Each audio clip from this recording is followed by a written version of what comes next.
हाँ जी, चले आगे। पढ़ लिया सारे economic reforms, liberalisation, privatisation, globalisation. तो हाँ, इस सब के बाद जो इसका आउटकम है, ग्लोबलाइजेशन से इंडिया को जो मिला सबसे इम्पोर्टेंट चीज वो पढ़ते हैं, वो है आउटसोर्सिंग। अब ये आउटसोर्सिंग है क्या चीज?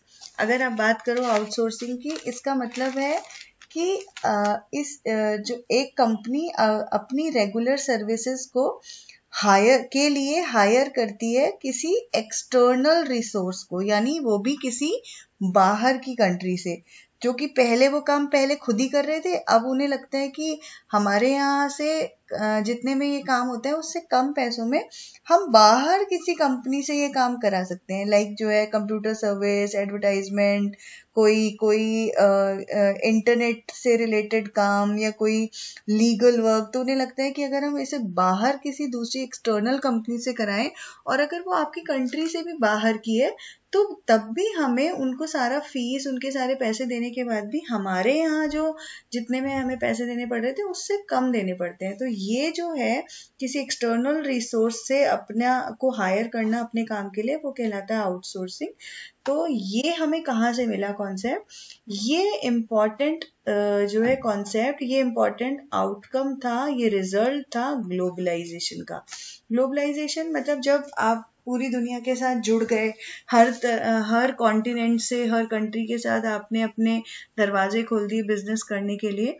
तो उसके बाद बहुत सारी एडवांस और डेवलप्ड कंट्रीज ने सोचा, आप हम सबको पता है कि इंडिया में जो है अगर आप बात करो तो पॉपुलेशन बहुत ज्यादा है। पॉपुलेशन यानी मैन पावर सप्लाई। अब जहां पर भी देखो, सिंपल रूल होता है इकोनॉमिक्स का कि जब सप्लाई ज्यादा होती है तो उसका प्राइस क्या होता है? कम हो जाता है ना, प्राइस लो हो जाता है। तो अगर सप्लाई किस चीज की, मैन पावर सप्लाई यहाँ बहुत ज्यादा है इंडिया में, तो ऑटोमेटिकली जो लेबर की कॉस्ट है वो कैसी रहेगी? चीप रहेगी, लो रहेगी। तो इसका मतलब कोई भी ऐसे काम जिसमें लोगों की जरूरत है, लोग ज्यादा इन्वॉल्व है, वो यहाँ पर कम दामों में हो सकते हैं।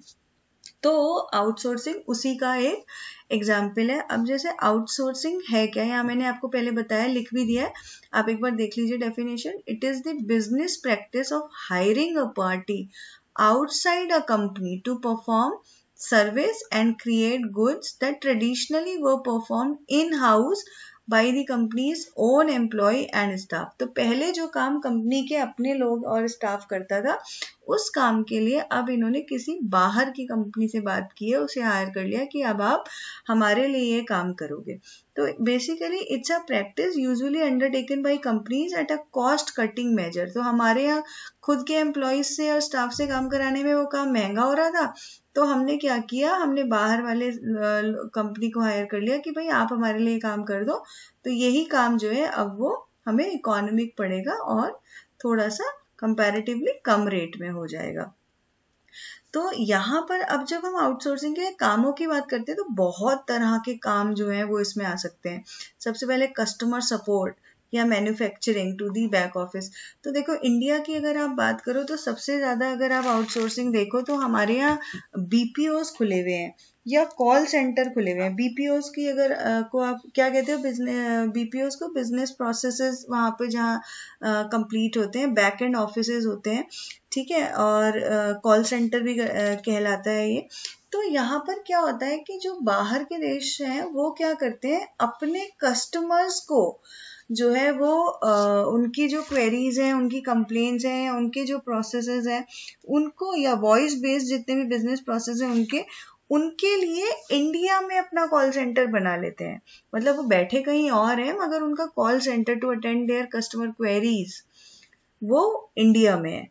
तो इस तरह उन्होंने क्या किया, इस चीज को इंडिया में आउटसोर्स कर दिया। अब इससे उन्हें क्या बेनिफिट हो रहा है, क्योंकि इंडिया में जितना स्टाफ उन्होंने अपने कॉल सेंटर में रखा है उसके उसके जो सैलरी उन्हें देनी पड़ रही है वो तब भी उससे बहुत कम है जो वो अपनी कंट्री में अपने स्टाफ को जो वो पेमेंट करते थे।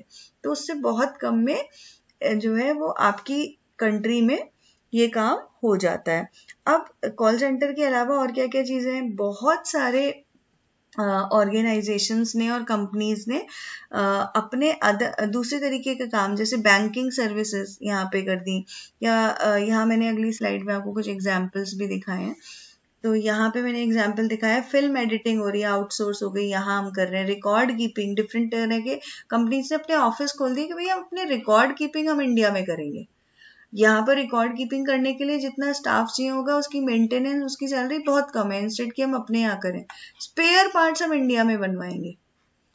कई कंपनीज ने ऐसा किया कि अपने वो स्पेयर पार्ट्स और बाकी सारी चीजें अरेंज करके इंडिया में भेज देती थी। पर्पस क्या होता था कि असेंबली हम इंडिया में करवाएंगे। जैसे वॉशिंग मशीन बना रहे हैं, वॉशिंग मशीन का अपर पार्ट कहीं बन गया, लोअर पार्ट कहीं बन गया, मशीन अंदर का जो मोटर है वो कहीं और बन गया, स्पेयर पार्ट्स अलग कहीं और बन गया, और सारे कुछ पैक होके कहाँ आ गए, इंडिया में। अब इंडिया में आने के बाद क्या हो रहा है, इसकी क्या हो रही है, असेंबली, और मशीन पूरी यहाँ पे बन के तैयार हो रही है। क्यों? क्योंकि जो लेबर कॉस्ट लग रही है असेंबली में वो बहुत चीप है। तो ये जो है इसका आउटसोर्सिंग का बहुत बड़ा रीजन यहाँ मैंने लिख भी दिया, low wage rates, availability of skilled manpower. तो ये इन वजह से बहुत चीजें जो है इंडिया में आउटसोर्स करने पे बहुत सस्ती पड़ती थी। मैं आपको बहुत कुछ कंपनीज के नाम बताती हूँ। माइक्रोसॉफ्ट है, माइक्रोसॉफ्ट ने यहाँ पे आउटसोर्सिंग जो है की, तीन तीन साल की डील की कि उनके जो इंटरनल आईटी ऑपरेशंस हैं वो technical assistance, management of database, ऐसी बहुत सारी चीजें हैं जो इंडिया में वो आउटसोर्स करके करेंगे। जनरल इलेक्ट्रॉनिक्स जो है वो इंडिया आ गई। देन इसके अलावा अमेरिकन एक्सप्रेस जो है वो इंडिया में आउटसोर्स किया उन्होंने अपनी सर्विसेज को। सिस्को तो हम इतना बड़ा नाम है, इन्होंने जो है अपना research and development facility Bangalore के अंदर बना दी, आउटसोर्स, मतलब यहाँ पे होगा रिसर्च और डेवलपमेंट से रिलेटेड सारा काम जो है उन्होंने बेंगलोर में अपना पूरा सेटअप बना लिया। 1500 से ज्यादा, जिसमें उन्होंने इंडियन टेक्निकल प्रोफेशनल्स को रख लिया। तो उससे क्या हो रहा था कि जो क्या कर रहा है वो research and development centre Bangalore में, वो कंपनी को हेल्प कर रहा है कि जो आप प्रोडक्ट्स और सॉल्यूशंस को आप कैसे फास्ट कर सकते हो, कैसे आप न्यू टेक्नोलॉजीज को डेवलप कर सकते हो, कैसे आप नए कस्टमर्स की डिमांड को फुलफिल कर सकते हो। इसके अलावा फोर्ड मोटर इंडिया आ गई। फोर्ड मोटर आप सब जानते हैं, अमेरिकन ऑटोमोबाइल जायंट है। तो ये इंडिया आ गए, इन्होंने अपना सॉफ्टवेयर डेवलपमेंट पूरा इंडिया में आउटसोर्स कर दिया। तो ऐसे पता नहीं कितने एग्जाम्पल्स हैं। रीजन क्या था? रीजन है कि हमारे यहाँ जो है वो लो वेज रेट्स हैं, हमारे यहाँ लोग ज्यादा हैं, स्किल्ड हैं, वो काम करना जानते हैं। और एक रीजन और था, स्पेशल इकोनॉमिक जोन। हमारे यहाँ स्पेशल इकोनॉमिक जोन था, तो इसमें इसकी वजह से जो एस्टेब्लिशमेंट ऑफ बीपीओज या आउटसोर्स एक्टिविटीज है वो सस्ता पड़ता था। तो इसकी वजह से इंडिया जो है एक डेस्टिनेशन बन गया ग्लोबल आउटसोर्सिंग का। कब बना? ये पोस्ट रिफॉर्म पीरियड की बात है। तो ये जब आपने ग्लोबलाइजेशन पढ़ लिया 1991 में, ये सारा सीन क्रिएट हो गया। उसके बाद हम आउटसोर्सिंग में बहुत ज्यादा इन्वॉल्व हो गए। तो पोस्ट रिफॉर्म पीरियड में ग्लोबलाइजेशन के बाद आउटसोर्सिंग एक बहुत बड़ा आपकी इकोनॉमी की ग्रोथ करवाने में ये बहुत बड़ा जो है वो रीजन था आउटसोर्सिंग का। आई होप आउटसोर्सिंग आप सबको क्लियर है। Thank you so much. आप ये वीडियोस देखते रहिए, पूरा सिलेबस हम कवर करने वाले हैं इंडियन इकोनॉमिक डेवलपमेंट का। और बने रहिए निधि गुप्ता क्लासेस के साथ। अपने दोस्तों के साथ भी शेयर कीजिए, उन्हें बताइए, वो ऐप डाउनलोड कर सकते हैं और आपके साथ पढ़ सकते हैं। Thank you.